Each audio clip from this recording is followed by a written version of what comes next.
சங்கீத புஸ்தகம் 22ஆம் சங்கீதம். அகிலேத் ஷக்கார் எனும் ராகத்தில் பாடி ராகத் தலைவனுக்கு ஒப்புவிக்கப்பட்ட தாவீதின் சங்கீதம். என் தேவனே, என் தேவனே, ஏன் என்னை கைவிட்டீர்? எனக்கு உதவி செய்யாமலும் நான் கதறி சொல்லும் வார்த்தைகளை கேளாமலும் ஏன் தூரமாயிருக்கிறீர்? என் தேவனே, நான் பகலிலே கூப்பிடுகிறேன், உத்தரவு கொடீர். இரவிலே கூப்பிடுகிறேன், எனக்கு அமைதலில்லை. இஸ்ரவேலின் துதிகளுக்குள் வாசமாயிருக்கிற தேவரீரே பரிசுத்தர். எங்கள் பிதாக்கள் உம்மிடத்திலே நம்பிக்கை வைத்தார்கள். நம்பின அவர்களை நீர் விடுவித்தீர். உம்மை நோக்கி கூப்பிட்டு தப்பினார்கள். உம்மை நம்பி வெட்கப்பட்டு போகாதிருந்தார்கள். நானோ ஒரு புழு, மனுஷன் அல்ல. மனுஷரால் நிந்திக்கப்பட்டும் ஜனங்களால் அவமதிக்கப்பட்டும் இருக்கிறேன்.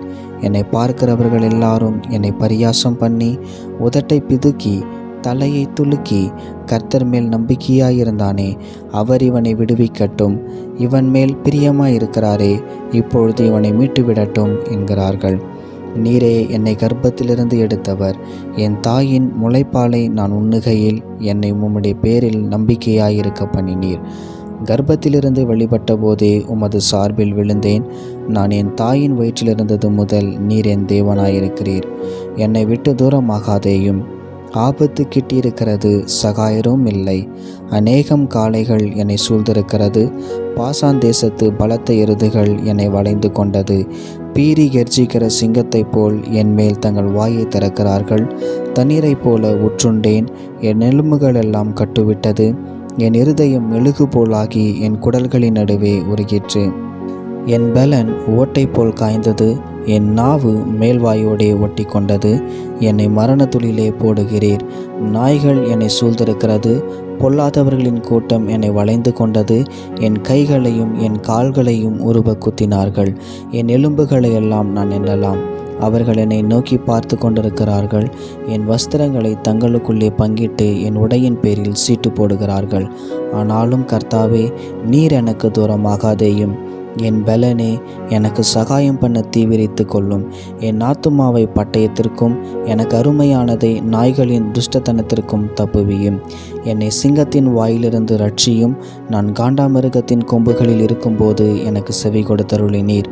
உம்முடைய நாமத்தை என் சகோதரருக்கு அறிவித்து சபை நடுவில் உம்மை துதிப்பேன். கர்த்தருக்கு பயப்படுகிறவர்களே, அவரை துதியுங்கள். யாக்கோபின் சந்ததியாரே, நீங்கள் எல்லாரும் அவரை கனம் பண்ணுங்கள். இஸ்ரவேலின் வம்சத்தாரே, நீங்கள் எல்லாரும் அவர் பேரில் பயபக்தியாயிருங்கள். உபத்திரவப்பட்டவனுடைய உபத்திரவத்தை அவர் அற்பமாய் எண்ணாமலும் அருவருக்காமலும் தம்முடைய முகத்தை அவனுக்கு மறைக்காமலும் இருந்து தம்மை நோக்கி அவன் கூப்பிடுகையில் அவனை கேட்டருளினார். மகா சபையிலே நான் உம்மை துதிப்பேன். அவருக்கு பயப்படுகிறவர்களுக்கு முன்பாக என் பொருத்தனைகளை செலுத்துவேன். சாந்த குணமுள்ளவர்கள் புசித்து திருப்தி அடைவார்கள். கர்த்தரை தேடுகிறவர்கள் அவரை துதிப்பார்கள். உங்கள் இருதயம் என்றென்றைக்கும் வாழும். பூமியின் எல்லைகளெல்லாம் நினைவு கூர்ந்து கர்த்தரிடத்திலே திரும்பும். ஜாதிகளுடைய சந்ததிகளெல்லாம் உம்முடைய சமூகத்தில் தொழுது கொள்ளும். ராஜ்யம் கர்த்தருடையது, அவர் ஜாதிகளை ஆளுகிறவர். பூமியின் செல்வவான்கள் யாவரும் புசித்து பணிந்து கொள்ளுவார்கள். புழுதியில் இறங்குகிறவர்கள் யாவரும் அவருக்கு முன்பாக வணங்குவார்கள். ஒருவனும் தன் ஆத்துமா அழியாதபடி அதை காக்கக்கூடாதே. ஒரு சந்ததி அவரை சேவிக்கும். தலைமுறை தலைமுறையாக அது ஆண்டவருடைய சந்ததி எனப்படும். அவர்கள் வந்து அவரே இவைகளை செய்தார் என்று பிறக்கப் போகிற ஜனங்களுக்கு அவருடைய நீதியை அறிவிப்பார்கள்.